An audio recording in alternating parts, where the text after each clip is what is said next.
बढ़ता हुआ सियासी बहरान। अचानक ऐसा क्या हुआ कि चंद महीने में एक जमहूरी अमल ठप होने का खतरा पैदा हो गया। मुंतशिर अपोजिशन मुत्तहिद नजर आने लगी। हुकूमत के इत्तेहादी नाराज से लगने लगे। हुकूमत जमात में दरारें गहरे होने लगीं और अचानक बहुत से लोगों का सोया हुआ ज़मीर जाग उठा। ऐसा आखिर क्या हुआ कि अचानक हस्ब इख्तलाफ को एम्पायर न्यूट्रल नज़र आने लगा और सारी ज़िंदगी न्यूट्रल एम्पायर का क्रेडिट लेने वाले वज़ीर आज़म इमरान खान इसकी नई तारीफ निकाल लाए जिसमें गुस्सा ज़्यादा नज़र आ रहा है। अब तो किसी को ये कहते हुए भी सोचना पड़ता है कि तुम न्यूट्रल हो। ऐसा क्या हुआ कि पिछले 3 वर्षों में सेनेट में अक्सरियत होने के बावजूद ओपोजिशन को मतवातिर शिकस्त का सामना करना पड़ा, बाज़ अमीर सेनेटरों और न्यूट्रल एम्पायरों की वजह से, और फिर अचानक वज़ीर आज़म ऐवान में एतमाद का वोट खोते नज़र आ रहे हैं। खुद पार्टी के अंदर से बानी अरकान नए कायदे ऐवान की बातें कर रहे हैं, इत्तेहादी हॉर्स ट्रेडिंग की तरदीद कर रहे हैं। इन सवालात का जवाब ना आपको हस्ब इख्तिदार से मिलेगा और ना हस्ब इख्तिलाफ से, क्योंकि एक इख्तिदार में आने की कोशिश में लगा हुआ है और दूसरा इख्तिदार बचाने की, और इनके दरमियान 5-5, 6-6 सीटों वाले इत्तेहादी मज़े लूट रहे हैं।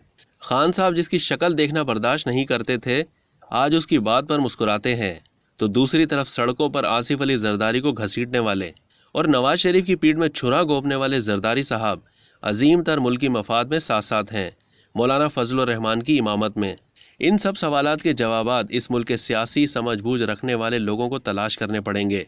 ऐसा आखिर क्यों होता है कि अगर कभी कोई मुंतखब वज़ीर आज़म चाहे वो सिलेक्टेड ही क्यों ना हो, अपना इस्तेहकाक इस्तेमाल करना चाहे तो वो नहीं कर सकता, रुकावटें आड़े आ जाती हैं।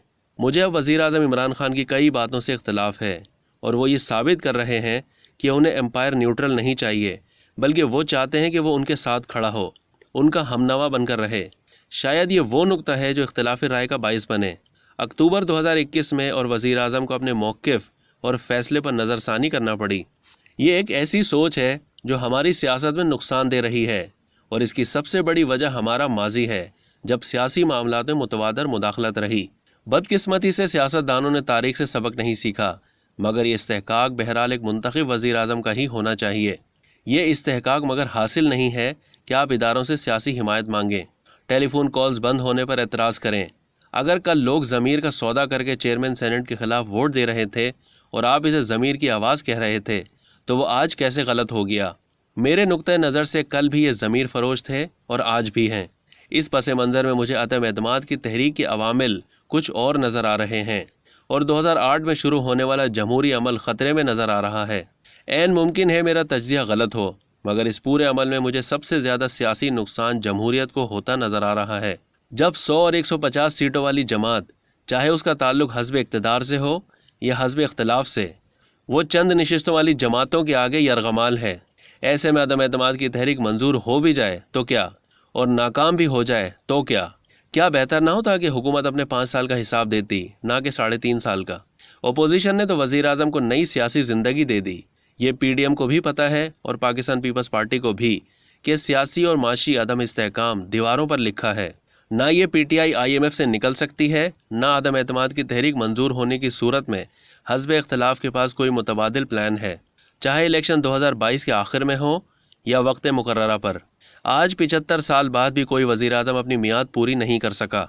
कहीं 25 मार्च से 30 मार्च तक इस्लामाबाद सियासी मैदान जंग ना बन जाए, और ऐसी सूरत हाल का अंजाम हम कई बार देख चुके हैं। वज़ीर आज़म अपने वज़ीरों और मुशीरों से जितना बच सकते हैं बचें, क्योंकि इनमें से कई अपने अपने ज़मीर के साथ आने वालों के साथ नजर आएंगे। किताबें मौजूद हैं साबिक ब्यूरोक्रेट्स और इंटेलिजेंस अफसरान की कि हंगामे कैसे होते हैं और कैसे कराए जाते हैं। मजमे में एक पत्थर आग लगाने के लिए काफ़ी होता है। अगर 1976 में जुल्फ़िकार अली भुट्टो अपने मुशीरों का मशवरा ना मानते तो उनके पास इलेक्शन कराने के लिए पूरा 1 साल और होता। अगर वो इन वज़ीरों का मशवरा ना मानते जो हस्ब इख्तिलाफ को बज़ोर ताकत दबाने का मशवरा दे रहे थे, और PNA की तहरीक के दौरान शुरू में ही दोबारा इलेक्शन करा देते, तो इलेक्शन शायद वो ज़्यादा अक्सरियत से जीतते।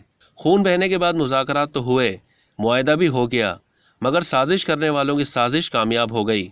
हम तो इस मुल्क में हकीकी मगरबी जमहूरियत को तरस गए। वहाँ तो इक़्तिदार में आने का बाइस बनती हैं जहाँ सियासत का पैमाना अखलाकियात है। इल्ज़ाम लग जाए तो फ़ौरन ओहदा छोड़ दिया जाता है। जमहूरियत तनकीद बर्दाश्त करने का नाम है, कानून हुक्मरानी का नाम है, हुक्मरानों के कानून का नहीं। आज़ादी इजहार और आज़ादी सहाफ़त का नाम है, بااختیار مقامی حکومتوں کا نام ہے۔ آج 23 مارچ ہے دوستو، یوم پاکستان ہے، جب کوئی 82 سال پہلے پاکستان کو ایک جمہوری ملک بنانے کا خواب دیکھا گیا تھا۔ اسی لیے قرارداد پاکستان کسی ڈریسنگ روم میں نہیں، کسی فرد نے نہیں، ایک سیاسی جماعت نے لوگوں کے اجتماع میں منظور کرائی تھی۔ آزادی تو 7 سال بعد 14 اگست 1947 کو حاصل کر لی گئی تھی، مگر جمہوریت پچھلے 75 برسوں میں خواب ہی رہ گئی۔ جس ملک میں کالے قانون کی بھرمار ہو، جہاں پروڈا اور ایبڈو جیسے قانون لا کر بعض امیر سیاست دانوں کو بشمول کئی تحریک پاکستان کے ساتھیوں سمیت نااہل قرار دیا جائے، وہاں بے ضمیر سیاست دان بھی کسی نہ کسی گیٹ سے ہی آئیں گے۔